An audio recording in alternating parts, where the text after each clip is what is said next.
இயக்குனர் பாக்யராஜ் தான் எடுத்த சாதி படம் குறித்தும் அதனால் நடிகருக்கு கிடைத்த பட்டம் குறித்தும் பேசியுள்ளார். தமிழ் சினிமாவில் நடிகர், இயக்குனர், தயாரிப்பாளர், திரைக்கதை ஆசிரியர், இசையமைப்பாளர் என பன்முக திறமை கொண்ட பாக்யராஜ் புதிய வார்ப்புகள் என்ற தனது குருநாதர் பாரதிராஜா இயக்கத்தில் வெளியான படத்தின் மூலம் சினிமாவில் நாயகனாக அறிமுகமானார்.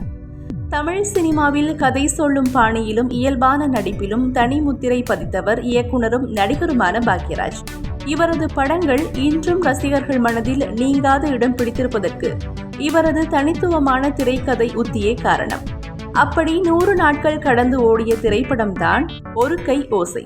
1980ஆம் ஆண்டு இயக்குனர் பாக்யராஜ் இயக்கி தயாரித்து நடித்த படம்தான் ஒரு கை ஓசை. சிறுவயதில் தன் தாயின் இறப்பை கண்முன்னே பார்த்ததால் நடிகர் பாக்யராஜ் ஊமையாகி விடுகிறார்.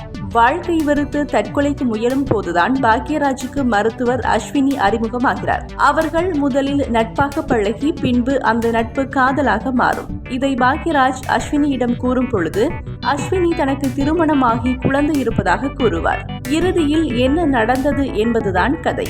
இந்த படத்தில் பாக்யராஜ் சாதி குறித்து பேசியிருப்பார். இந்த படம் ரசிகர்கள் மத்தியில் நல்ல வரவேற்பை பெற்றது.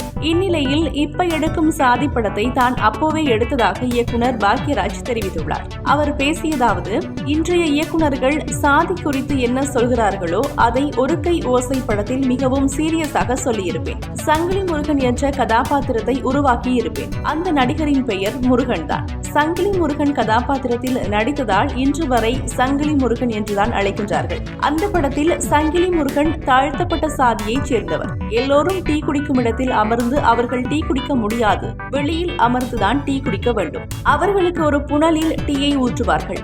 சங்கிலி முருகன் தான் ஊருக்கே காவலாளியாக இருப்பார். ஒரு வன்மத்தில் பக்கத்து ஊர் மக்கள் பால்டாயில் ஊற்ற போகும் பொழுது சங்கிலி முருகன் தான் சண்டை போட்டு ஊர் மக்களை காப்பாற்றுவார். அப்போது கத்தி குத்துப்பட்டு சங்கிலி முருகன் சாகும் நிலையில் இருக்கும் பொழுது ஊர் மக்கள் உனக்கு என்ன கைமாறு செய்ய போகிறோம் என்று கேட்பார்கள். அதற்கு சங்கிலி முருகன், நீங்கள் எதுவும் செய்ய வேண்டாம், எங்களையும் மனிதராக மதித்து நீங்கள் இருக்கும் இடத்தில் அமர்ந்து நீங்கள் குடிக்கும் டம்ளரில் டீ கொடுங்க, எங்களையும் மனுஷனா மதிங்க என்று கூறுவார் என பாக்யராஜ் குறிப்பிட்டுள்ளார்.